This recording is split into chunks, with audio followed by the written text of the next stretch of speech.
Yep. So to separate that out and go, hey, you don't need to actually talk to someone face to face or shake their hand or anything like that. You can just interact with them through a pretty screen of light. Mm. I'm like, hang on, what? You're taking, and this is something that's emerged out of COVID-19 is with this further separation as well, which is I'm seeing as a really strange pattern.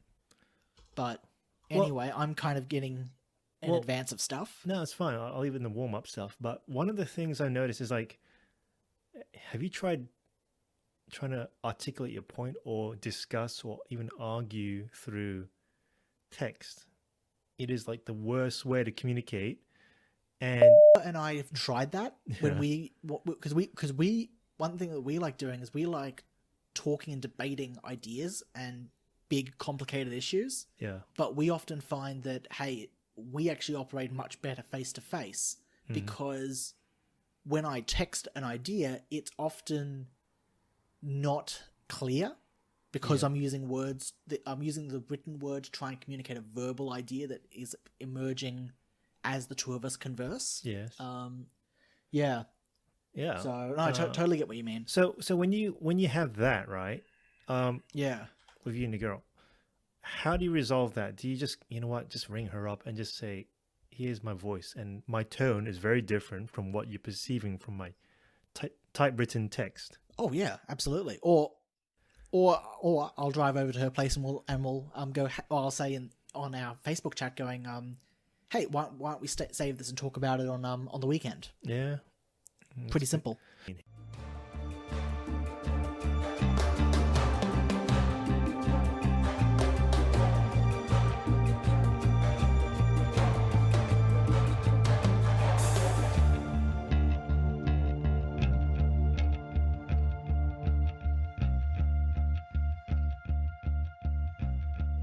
Well, welcome back to the Fire in the Desert with myself, Johnny, and Patrick. How you going?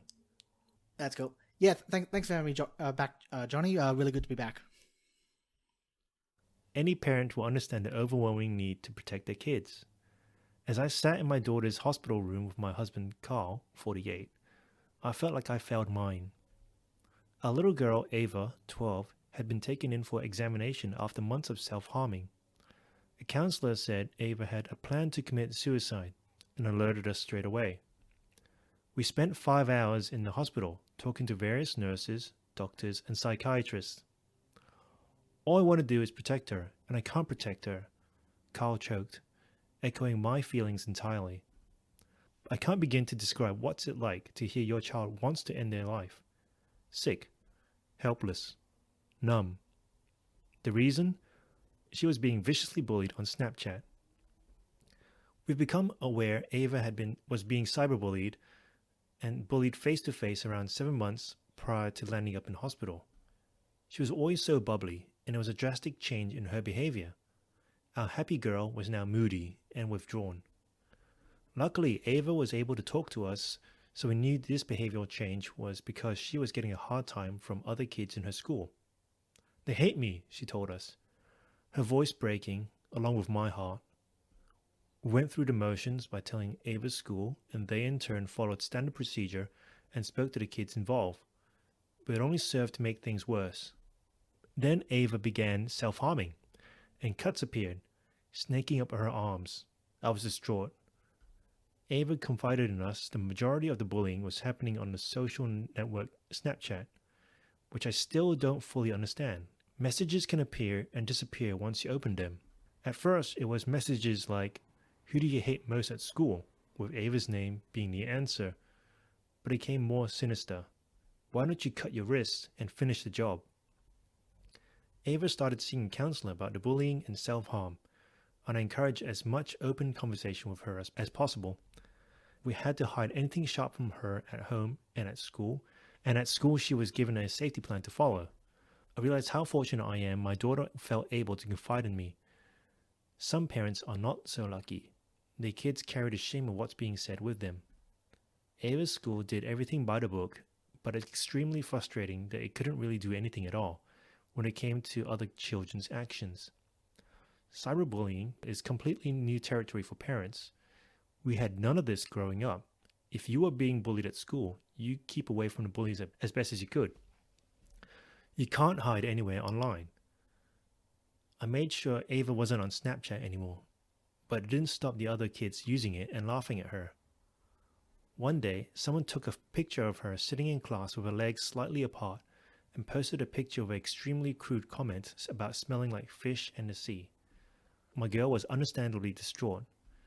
Ava kept up counseling sessions, which is how we discovered just how low she felt. During one session, she confided she had a suicide plan, and the counselor immediately notified us. Well, to say our worlds came crushing down is an understatement. We lived through the bullying with Ava, and to hear this about your child is absolutely terrifying. It was hard to try to stay strong for her, but we did. Taking her to hospital and sitting in that room, we thought, how on earth did we end up here? So that was a story written by Lorna Gray titled Cyberbullying. My daughter was suicidal because of Snapchat bullying.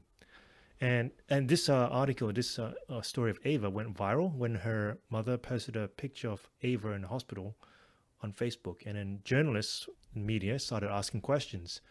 And the story went around the world. Letters, messages, prayers were all sent to her. Eventually, she got out. Ava started taking martial arts lessons, which helped her feel empowered.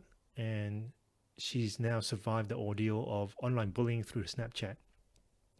But there's another unfortunate story of another girl in Australia, a story of a 14-year-old girl named Dolly Everett, who was a model for the Akuba hat. She was bullied through an online chat, Saraha.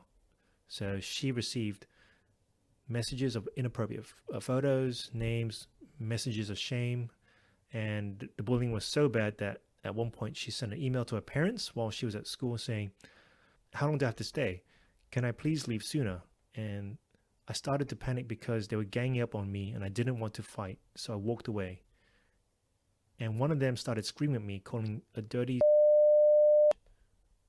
and screaming about how I should kill myself and to go cut some more. I think there's a story that needs to be told about social media use. For me, I was fortunate, so I didn't receive my first smartphone until I was mid-20s, so I was in university back then. But, you think about it, I was bullied at school, but I could turn off my mind so I could get some rest because I didn't have any smartphone which chases me around. And so when I come home, I get to have a break from any of the bullying at school. So I can't imagine, what's it like to be like Dolly, where they take the phone with them into the home and the bullying from these guys, the girls at school, continues at home. Yeah. So, Pat, what do you think, mate? Well, my heart absolutely breaks like that. You spend 5 minutes looking at some of these stories, at some of the cruelty that's going on in our schools today, and your heart absolutely breaks into pieces. So, something you said that I'd like to touch on was that Ava's mother said that what her daughter was experiencing in the schoolyard, she had never experienced. The parents of these kids have not any frame of reference on how to deal with these problems because the nature of bullying has radically changed. Whereas it used to be in the schoolyard, and then going home was your escape route. You can get through the day, home is safe. Unfortunately, we're looking in a position now where the game has now changed and bullying has changed, and it's now infiltrated our technology, and we've invited this technology into our homes. It's in your pocket. It's in your pocket. It's there 24/7. You can't just switch it off because it you can switch off your phone, but the moment you turn it back on, you'll have all those messages, all those taunts, all this vile stuff that children are able to come up with, and it's there waiting for you. And you can imagine that going through the mind of a child who is still developing mentally and emotionally in how to deal with some pretty horrendous, I'd go so far as to say evil stuff that humans are capable of, young humans, children are capable of. When they realize that they're on their phone, it's all there waiting for them. And once that dawns on them, they go, there's no escape. I can be at the schoolyard, I can be at home. It doesn't matter. These people are there 24/7. Yeah. Yeah, I mean, it's not just bullying. I mean, like bullying now, the notifications can bleep right next to you, and you feel the vibration in your pants. It's like, we're working from home, right, because of COVID-19 right now, and the fact that I have to have my phone on me all the time means that work essentially never stops, and like I'm working from home, and it's very hard for me to switch off my mind because from the office, I used to work and then driving home, I transitioned my mind to home time. Now it's like working from home all the time. And then we meet using a secured phone app and then it's like now that's also sending me work stuff. Like, oh, I don't get to switch off my mind. So like, if that's how I'm feeling with work, which is sort of not, it doesn't involve high stress from bullying, but medium stress. Like, how worse can it be with these kids who this is the entire world, and this is now, well, this for for a temporary period with isolation is all you can do to interact with people outside your home. Yeah. Comes down to the technology. It's a change. It's a very changed and altered landscape, and I totally feel for parents today, because how in the world do we deal with these new realities, this new technology? And I'm speaking as someone who's in their mid-20s, who's grown up seeing this explosion of technology, and I'm probably at the tail end of the digital native sort of experience. How in the world do we deal with this, where we've got these new, so we've got Snapchat, we've got the Sahara app that you mentioned before, these new ones popping up faster than you can count them, and you go, how in the world do you keep up? Oh well, we'll come into that one, because you just like remind me, like a new app coming up. It's like TikTok. What the heck's TikTok? And like, okay, it's making this. Oh, don't even get me started. Oh well, I need to talk about it, because leading on to below is, why are we talking about this? And it's inspired because I was reading a book called A Coddling of American Mind by Greg Lukianoff and Jonathan Haidt. Oh yeah. Which addresses some of the anti-intellectual and anti-free speech mentality on campus. And it used to be that students would invite as many speakers as they want to, because they want to hear from them, right? They want to hear the message. And the college administrators would be censoring them, or banning the speakers. But now there's a change, because now it's the students demanding the banning of speakers, rather than this being led by the college administrators. So students are now demanding protections. They want safe spaces, and they want to ban speakers because of hate speech. And this is like, university is supposed to be a time where you can cultivate free speech and grow your perspective and horizons, and you get to argue, from, if you wanted the old discussion paper that we had to do in high school, discuss meant you look at both sides, and now it's more choose one side. And one of the things that they looked at was the impact of social media, that it is now encouraging this sort of one side only mind. Like, I am on this team, and if you're on the opposite team, you are the villain. You are the outside of my group. This is my tribe. This is my community. Yeah. Yeah. Small anecdote about that, actually, about college campuses is, are you familiar with a guy named Thomas Sowell? He's an economist. Yes, I do. Yeah, I was listening to a discussion he was giving, and he was talking about a bit of his university days, his experience. Did you know he described himself as a Marxist socialist? Yeah, he was, days? And then I think he tried to do the research in this, and he couldn't prove the facts that. Like, the facts didn't line up with his thoughts. So and then eventually he studied under Milton Friedman, I think, in Chicago. Yeah.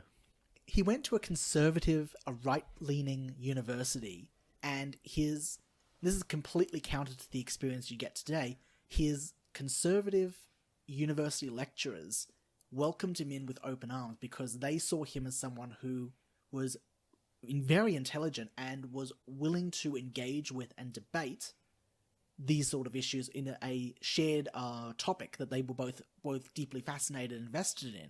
Yeah. So he would bring his extreme left-wing ideas. They would bring their right-leaning ideas on the topic of economics into the classroom, and they would hash it out on the debating floor.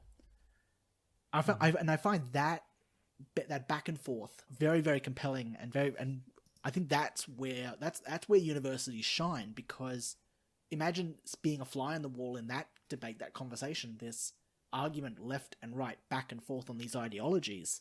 Imagine the students sitting in that room learning to critically think about a topic from both sides, getting two different alternating perspectives and going, which one actually stands up on its own 2 feet and has merit? Yeah, it's funny when you mention about Thomas Sowell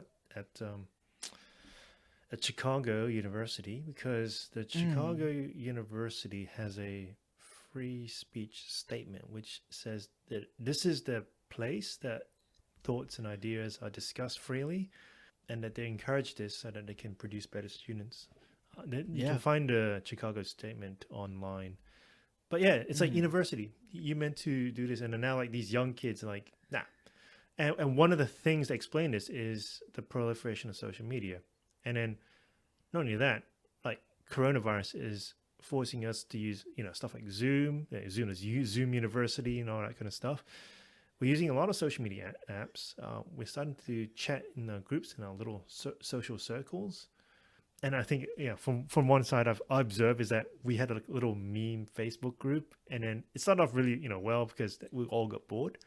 But one thing I noticed is that people were memeing to get reactions, and people, like the whole thing, like LOL. It's like, and you see the person type it up, but they don't make an expression. Like that's more like I'm going to give you some kind of validation, but I don't really express it, kind of thing. It's like I'm not really laughing out loud at home, rolling on the ground or ruffle. Yeah. It's like, you see that pop up and you go, oh, okay. That's what I'm seeing. It's like the people in our social group were just chucking little, haha memes or like memes, but they were doing it just to support that person in terms of, well, I like you as a person, so I'm going to give you this, but, with about the content that the person delivered, it wasn't that great. At least that's how I felt. Yeah. And it became a competition, this reaction thing between, I guess, 2 girls within our little chat group. And it was like, they were like bragging about how many reactions they were getting. And then like one guy said, hey, I just noticed this other person that you're competing against is liked her own reactions just to boost that count. It's just so cringe. It's like, gosh. Yeah. And then the other one, TikTok that we talked about, which is just basically this, I guess, what do you call it? It's like a video app which you put on video onto your app on the phone, and you just go through video by video by video. And they actually said, you know what? We actually admit that we call this thing a time wasting app. Essentially, yeah, that's what it is. That's the first thing they use to describe it. Oh, I'm surprised at the number of games that you can download that self-title themselves as an idle game, IDLE, as in the game literally plays itself. You just download the phone and then you surface level interact while the game runs itself. Wait, surface interact as in what? So you'll click a button, for example, and then the game will automatically run itself from there on out. So are you making any decisions, anything on that? Surface level decisions, like, for example, do you upgrade your hotel to have a spa or a pool sort of thing? Yeah. But the game then, all the other, I guess, active decisions are taken out of your hands, and the game just runs itself. It's not just one or two. It's an entire subgenre that's emerged. And I tried one. I was like, well, let's give it a try, see what it is. I went, this is pretty boring. I'm like, you can't even do anything.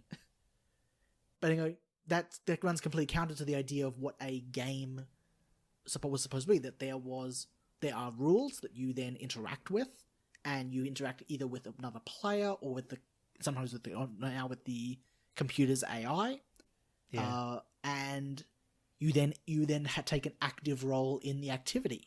Yeah. But now it's we don't need your active participation. We just need you to download the app and open it up and look at the screen, and then that's enough. Yeah. Yeah. It's totally bizarre. That's not a game. Anyway, so reading the book, and looking at the situation, I think this talk about social media and its applications and doing a deep dive on it is very timely because I guess it raises the question, where do we get our self-worth from? Because what we're seeing is a lot of people getting self-worth, self-value, the reactions, the likes from these apps. And we weren't designed like that. We weren't wired like that. So what's the impact? Yeah.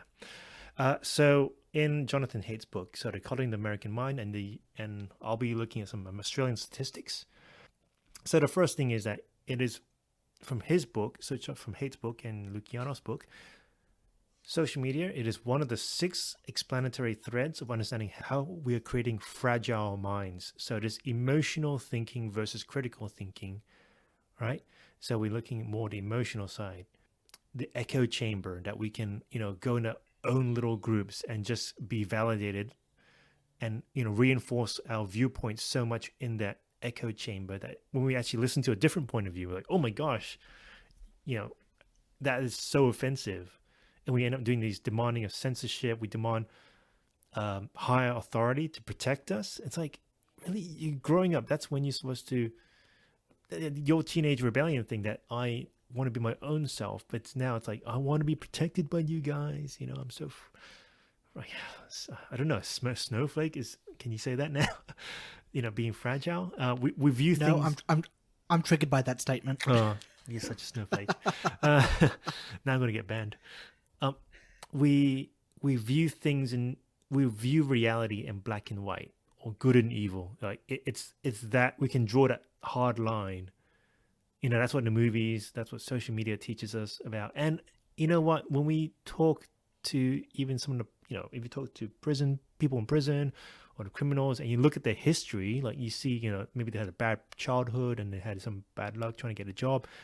It's gray. It's not black and white, like the Disney movies or the Harry Potter films. It's gray. Real life is gray. Like I have a good side to me and I have a bad side to me. I'm not all good, which is or I'm not all evil, or that person over there who's outside my group is all evil.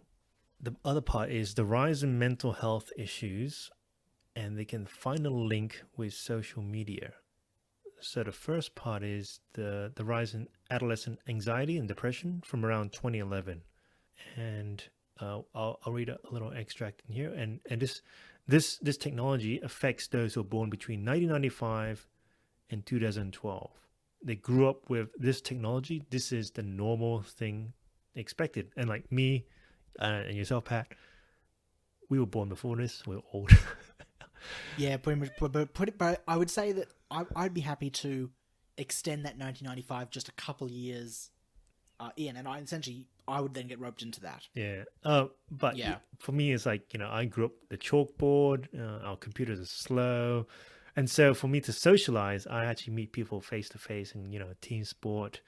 And didn't really get into phones until like university time. And that was, I was doing engineering. So this is like, I'm learning about this as I'm going along. But I've developed that social skills. Well, this is going to date me, but I can remember getting our first desktop. My dad brought it in, and having to learn how to set up the dial-up internet. So, yeah. Granted that didn't last too long, but I do have distinct memories of that. Also, it's also a reflection of how quickly technology has developed and grown over the years as well. But yeah, so from Haidt and Luciano's book, it goes, but Facebook and other social media platforms didn't really draw many middle school students until after the iPhone was introduced in 2007 and was widely adopted over the next few years. It's best then to think about the entire period from 2007 to roughly 2012 as a brief span in which the social life of the average American teen changed substantially. Social media platforms proliferated. Adolescents began using Twitter 2006, Tumblr 2007, Instagram 2010, Snapchat 2011, and a variety of others. The book quotes Sean Parker, who was a first president of Facebook, and he was doing an interview in 2017 and explains the early years of developing Facebook. So he says, the thought process that went into building these applications, Facebook being the first of them, was all about how do we consume as much of your time and conscious attention as possible? And that means we need to sort of give you a little dopamine hit every once in a while because someone liked or commented on a photo or a post or whatever. And that's going to get you to contribute more content, and that's going to get you more likes and comments. It's a social validation feedback loop, exactly the kind of thing that a hacker like myself would come up with, because you're exploiting a vulnerability in human psychology. And then Parker ends with, God only knows what it's doing to our children's brains. So the design of these apps, they're taking the computer hacker kind of model and exploiting it to essentially get you as the consumer to produce more content, because that's how Facebook grows, because the content and its value comes from you as a contributor. And how to do it? Because, well, we're going to give you these little psychological dopamine hits to make you feel good, and then you're going to feel compelled to post more of yourself, more photos, make some comment, make a post. Yeah, it's terrifying. I hadn't heard this quote before. I'd never thought of social media or Facebook essentially developed by computer programmers, developers, hackers to try and manipulate or hack the human mind to find a vulnerability. I'd never thought of it in that context before. You're a computer programmer. I know, and I'm going, hang on, he's right. He's completely right. And you got this tail end comment of going, hey, we'll just give this to our kids and give them unfettered access. What's the worst that could happen?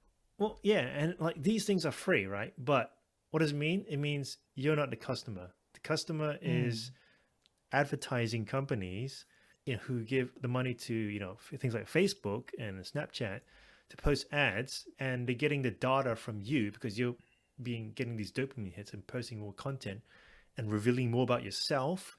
Like this, it's a bit weird about this privacy things. Like, well, no, now you're compelled or you psychologically manipulated to reveal more about yourself privately. Yeah, you're being exploited. Well, one of the arguments for the COVID app that the government released, I don't think it's a great argument to download the app, but it's an argument they made, was you've already signed away more information. You've already signed away more information to Facebook than anything that the app is going to try and ask you to collect. Yeah. Not necessarily a great argument to go and download another app to start giving more away information, but it's a very sobering thought when you stop and realize going, hang on, Facebook knows my name, they know my email address, my phone, my date of birth, family, friends, they have my photos, and the list keeps on going on and on and on. They've built a wonderful digital profile of you, and you've given it away for free.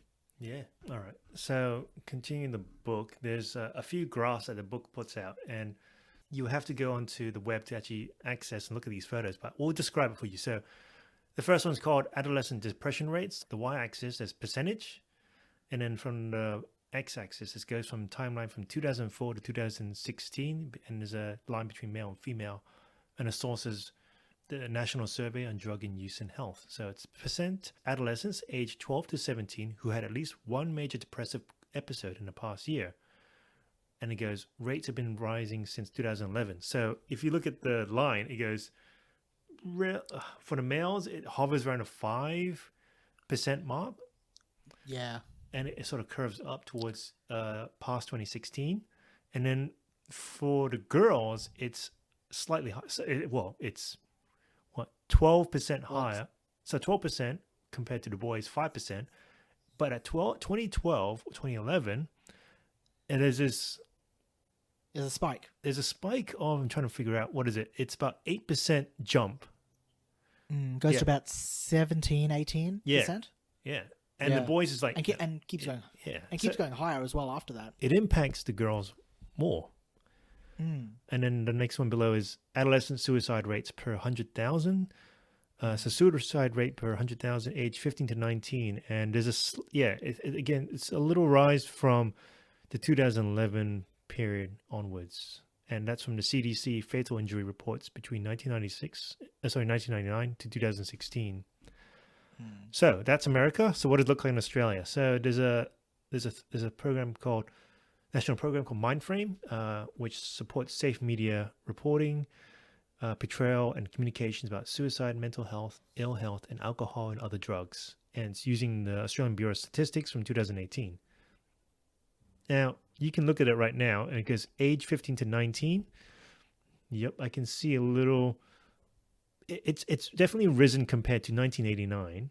Yeah, so 2011 goes boop, goes this huge blip, and then it keeps rising for both genders.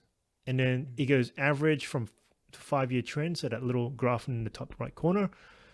2014, 2018, on the average, it's increasing. Suicide rate per 100,000. An interesting trend I'm seeing here, though, also is that the suicide rate back in does it start at 1989? It starts at 1989. It goes relatively high for the boys.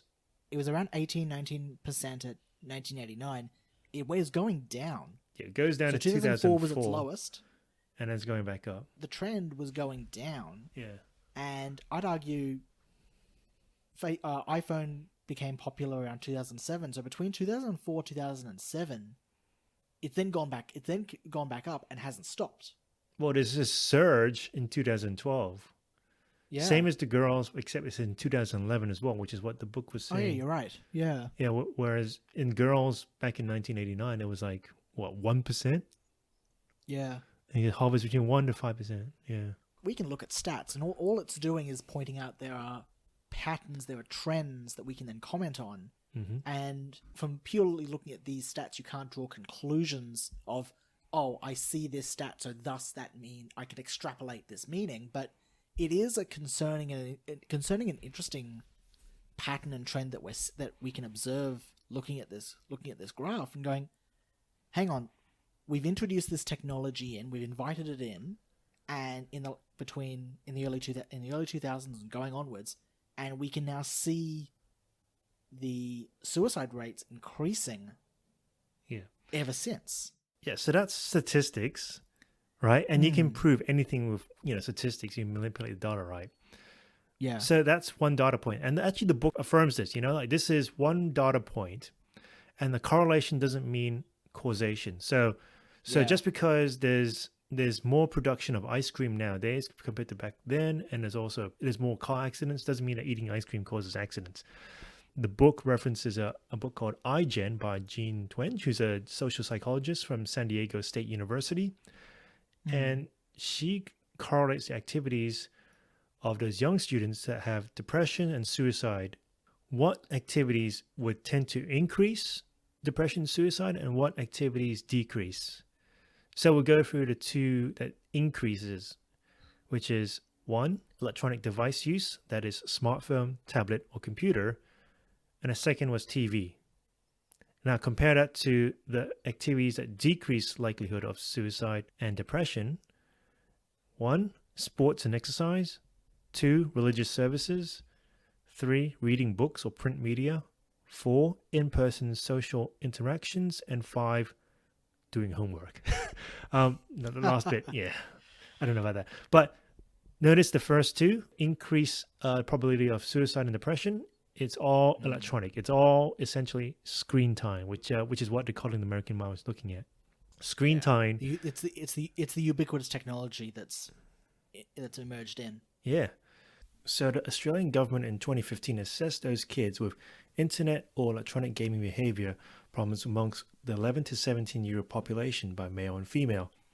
For both genders, if you had a problem with internet or electronic devices, but no other mental health issues, you average around 3%. But for those with major depressive disorders, it jumps to 11.5% for males and 13.7% for females. So those with mental health issues are 3 to 4 times more likely to also have internet or electronic gaming problems. Or you could say that amongst the children who are mentally vulnerable or currently experiencing mental health issues, their internet or electronic gaming problems are likely one of the behaviors they face. It's important to stress they're one of the issues. Yeah, so this is the second data point that we're talking about, right? So yeah, if the first part is there's a trend between when these technologies in the years they come out with, and there's an increase in depression and suicide, the second data point is that if you had a mental health issue, ages 11 to 17. Problem internet or gaming behaviors use was also one of the key factors that popped up in your diagnosis, mental depressive disorder. So what is this? So the book also tells us, it's increasing antisocial behavior through the use of these social media apps. So it takes us away from face-to-face human interaction. That's a duh. But like humans are ultra social species. So it's not like, dogs and chimps where they can go in a little tribe. Like we actually need a bit more sophistication than just smelling each other or just, hanging around each other. We need to engage, we need to talk, we can might have disagree. We work in teams, we love team sport, we are unified as a body. And so face-to-face interaction, it fulfills this sense in us of tribalism. But when there's disagreements, then we learn how to interact without, going to the extreme of being overly defensive or violent, right? So social media allows us the creation of these tribes, but what is absent is the face-to-face interaction with these people, because I don't see your facial expression when we disagree about something, right?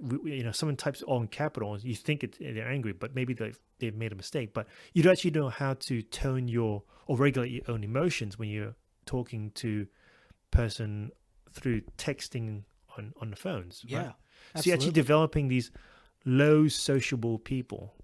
It's not harmful if you already know the skills of how to socialize with other people. So, but those people who are not as extroverted or know how have the skills of socializing with other people, if they're low, then social media really impacts their mental health.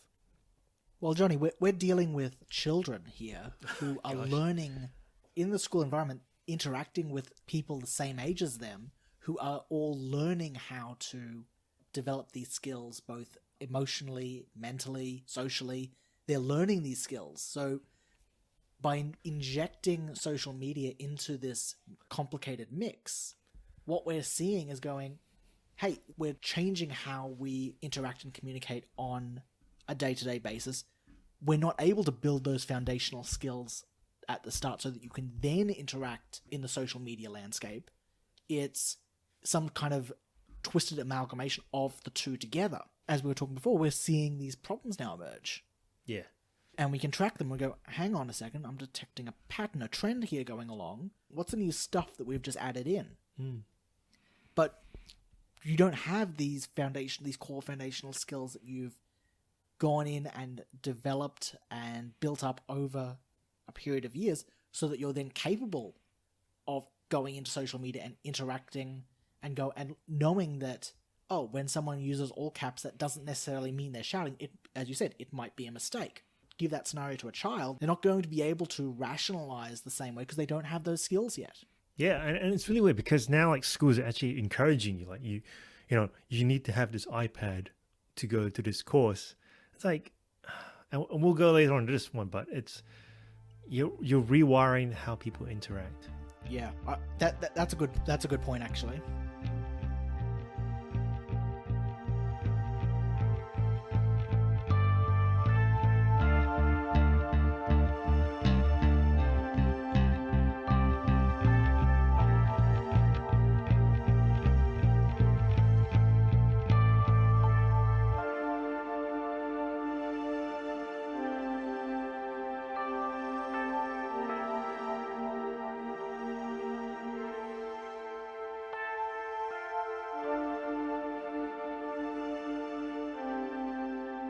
Social media can be a force for good in times of isolation.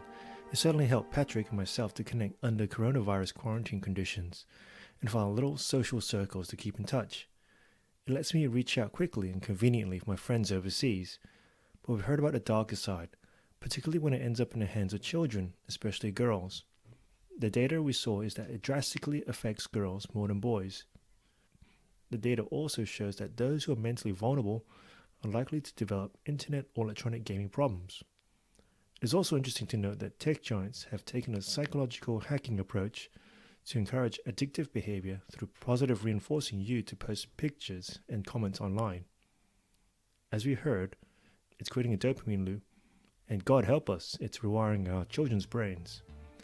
It leads to the question, why does it affect girls more?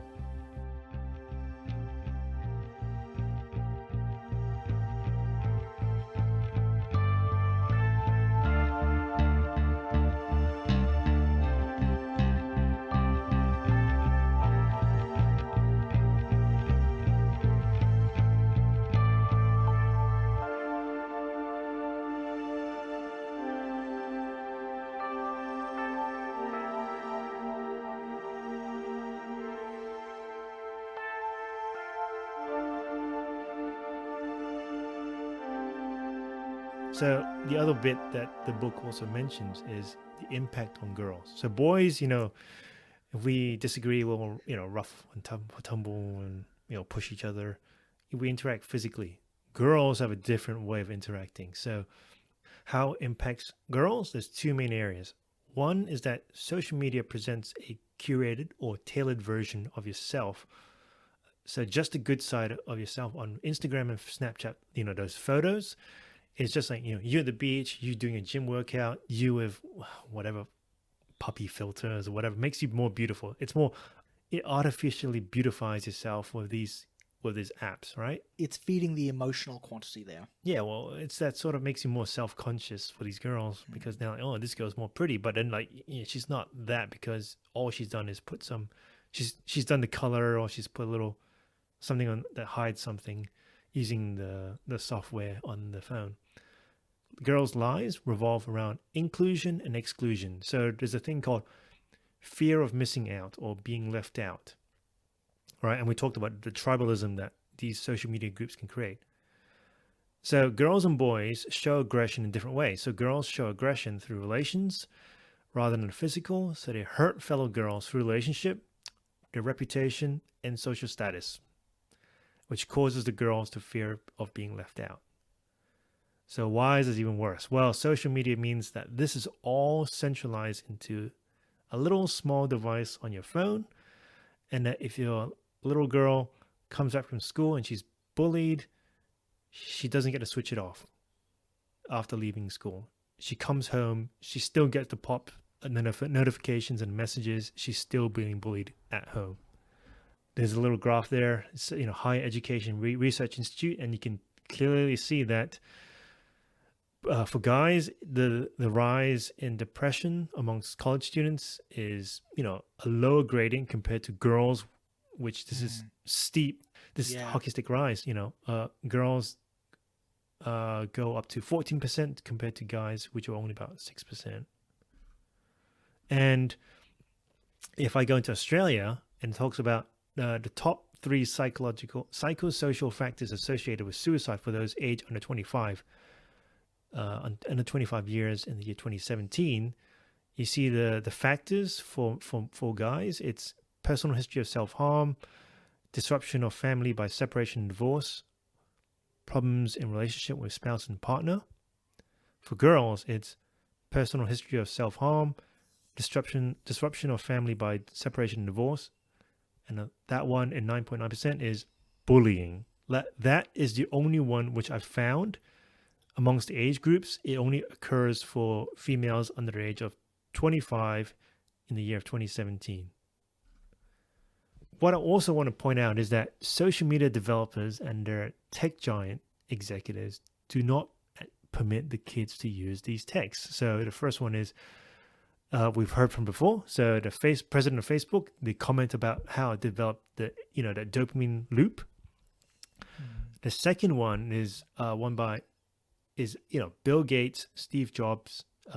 There's also this other Google president, and I'll read this article. It goes, in 2007, Gates, the former CEO of Microsoft, implemented a cap on screen time when his daughter started developing an unhealthy attachment to video game.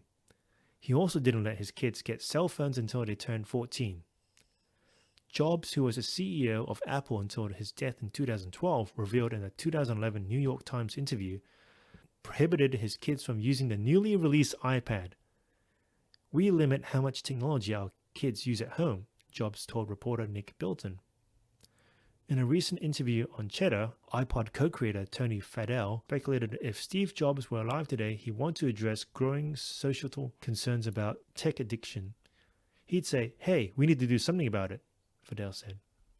So other techies like Snapchat CEO Evan Spiegel and Google Sundar Pichai limit their kids' screen time. Spiegel and his wife Miranda Kerr impose an hour and a half of screen time per week on their kids. He told the Financial Times, "Young people use Snapchat more often than any other social media platform, according to a 2018 Pew Research Center survey." Pichai told the New York Times his 11-year-old son does not have a cell phone, and he keeps the television away to limit its use. Plus, current Apple CEO Tim Cook and Microsoft CEO Satya Nadella have spoken out against tech overuse amongst children. That's at the average school at least, according to the co-authors. A number of specialty Silicon Valley schools, such as the Waldorf School in Mountain View, are noticeably low-tech. They use chalkboards and number 2 pencils. Instead of learning how to code, kids are taught the soft skills of cooperation and respect. At Brightworks School in San Francisco, kids learn creativity by building things and attending classes in tree houses. Some low-income schools, meanwhile, have increased their tech usage to help solve for teacher shortage problems. Parents said a Mark Zuckerberg-funded web-based teaching platform caused physical and mental ailments, the New York Times reported. The other article, it's called Apple CEO Tim Cook, Don't Let Your Kids Use Social Media by Zamima Major. So it's really interesting that the developers of these apps are discouraging their own kids from using these technologies, but at the same time they're Mark Zuckerberg's funding this education program, and the low-income schools are using this technology. So there's definitely a gap between the tech people and the low-income people, and how the teaching's being used and how this technology is implemented and the proliferation of it. Oh. I think it's fair to mention here also that Mark Zuckerberg, Bill Gates, Steve Jobs, their job in the world is not to provide parenting rules or foundations for kids. They're there to make a product, to sell, to make money. That's their purpose in the world, essentially, right? Yep. It's then our responsibility to then, if we've got kids, to set up these rules of how we interact and how we engage. I'd say a good example would be, take a car, for example. Are the car manufacturers responsible for when someone gets behind the wheel when they're incapacitated and they have an accident and they crash the car? Are they responsible? No, of course not. It's the individual person who is using the car inappropriately, and they have then caused harm to themselves, for example. Yeah. That's not ignoring or saying, "Oh, there's not a problem here." There is a problem here. I think that from this conversation we're discovering that, yes, there are some very deep-seated issues here, but it's not the responsibility of these guys to make the product kid-friendly. There are things out there that are designed for adults, for people who are mature. Who are these guys accountable? The shareholder. So they just want people to sell the product, but they're also giving this warning. They're saying, "Hey, you probably don't want to let your kids use this stuff because it's probably addictive and not good for developing the kids." Was it going through childhood? There's a sort of like a hypocrisy kind of thing that's coming out. I think the Mark Zuckerberg story of him, or Facebook creating these programs for schools, I think that is something where we can stop and go, hang on, no, that's not a good idea. That shouldn't be there. And the schools should be stepping up and going, hang on, we're looking at we've done a bit of research here. We're looking at the lives of our kids. This stuff is not healthy for a young developing mind. Sorry, Mark Zuckerberg, we're going to have to say no. We're going to have to find another solution to solve the problem. Yeah. But all the other tech giants here that we were talking about, they're all saying, hey, as parents, we're establishing boundaries for our kids. I've had a chat actually this morning at work with a lady who has their kid. And, even if you restrict it from your kid's side, right? We talk about that fear of missing out. So her friends might still be talking behind her back. So you need to have a wider strategy that is not, talking to the parents of her friends and saying, hey, this is what we've come up with. We think you should also do this, so that the social circle of our kids isn't being infected with this social media stuff. And not only that, but the school needs to also have some kind of impact as well. Yeah. This is not this one magic pill will solve all of the problems associated with this issue. This is a very big, complicated issue, and we're only touching a bit of the tip of the iceberg sort of scenario here in regards to this. You're right. If we're going to try as a group, as a society of people, if we're going to try and start to solve some of these issues that we've let into our kids' lives, this is going to take individual parents, groups of parents, families, the schools, to start coming back together and going, okay, we need to start solving some of these problems that we've created for ourselves. Yeah. And not only that, there's a problem with when the government and school programs mandate that the parents buy iPads for their kids, right? Oh, yes. Because the education lesson or whatever video is only accessible on this iPad or this app. I dodged a bullet because I think it was the year after I graduated year 12, my high school enacted that policy. And my younger brother got all of his textbooks that I had, converted over to iPad, so they were exclusively, latest edition for that textbook was now only accessible on the iPad. I mean, yeah, it's good because now I don't have to carry all these stupid books and break my back when I was doing maths, physics and all that. I did some research actually at university because I love the physical real book. Mm-hmm. Even as an IT guy, someone who builds and designs websites and lives and breathes code and everything, I absolutely love the physical book, the opening up the covers and flipping through and reading something that's tangible and physical and real in my hands. When you're learning, when you're trying to read information to absorb that information into your head, there's something very different between reading something that is tangibly printed in front of you with paper and ink and pixels on a screen. From the research I was doing, I did back in my university days, I interviewed a number of different university students and a few different people to try and gather this information. And one of the trends that I picked up on was when you're online, when you're reading a digital screen, you're skim reading. Yeah. You're not reading every single word. Your eyes glancing across the page, trying to absorb the information a little bit quicker so you can scroll down. Yeah. But when you've got the physical book in front of you and the words are printed on a page, your eyes going over line by line, reading it. And that's a skill that is developed over a number of years. I can remember spending copious hours at the school library being encouraged to pick up books and read them. Today in school, we're not getting that at all.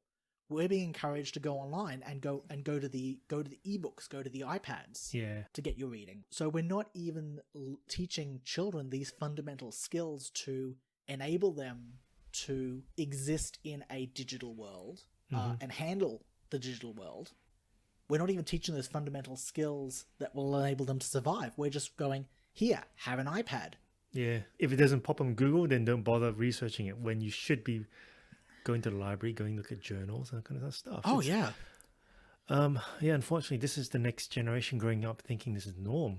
Yeah. I mean, I've had to set these computers and devices to have the night light kind of thing, so it dims down the backlight, because otherwise I end up destroying my brain or destroying my mind, thinking that it's still daytime, and then I end up until 3 o'clock in the morning thinking the light triggers my brain and it tricks it into thinking it's still daytime, so I can still keep working when I should be getting a good night's sleep. Yeah, it's highly ironic that these tech giants, or these technology companies in Silicon Valley, they released all these devices out into the wild, out to their consumer base and said, here, buy this phone. And then a couple of years later, they then go, we've just released a software update patch. We've got a new feature for the screen that makes the screen more yellow when it goes into evening, so that it's healthier for your eyes. Well, my first question was, well, hang on, the last couple of years I've been using your devices. What's your device been doing to my eyes? Yeah, so I think one of the takeaways here is that social media is here now. It's not going to just magically go away, or we can ignore it, or we can put it back in a box. Pandora's box has been opened, and it's a reality now in the lives of our kids. It's inescapable. However, we're going to need to learn how to manage it and teach the next generation skills and strategies on how to manage the peer pressure that's there now to use this technology, to engage with this technology. And if the schools, if they're going to sidestep and go, we're going to embrace this technology further and not bother teaching these fundamental skills, physical skills, emotional skills, social skills, we're going to have to teach it to the next generation ourselves. I think if we stop and think about what the technology is doing to this next generation, to our kids, are they really happy and more connected for it? Facebook's big press events, they often tout the word of, we're bringing the world together, we're more connected. I'd question that. Imagine swapping social media out with binge watching Netflix. You can get it through your computer, your iPad, your phone, exactly the same way as Facebook and Snapchat. Imagine the problem that we're facing is that our kids are continually binge watching Netflix all day long at school and into the evening. Would you tell me that everything is still fine? And as a closing thought, I'd have to ask where parents are not after the tragedies occurred, but in the months and years leading up to this. We need to be setting a pattern and behaviour for our kids, for the next generation, to look to and follow in our footsteps.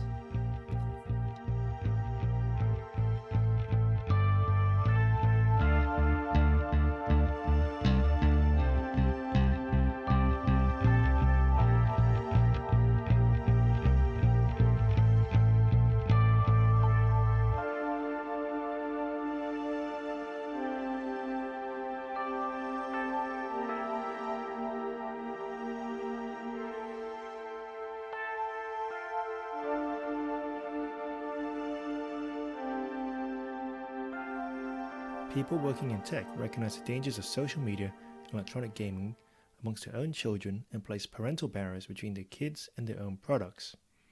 Yet they also encourage development of technology to assist with education amongst low-income areas, whilst encouraging their own children to return back to the environment without using technology.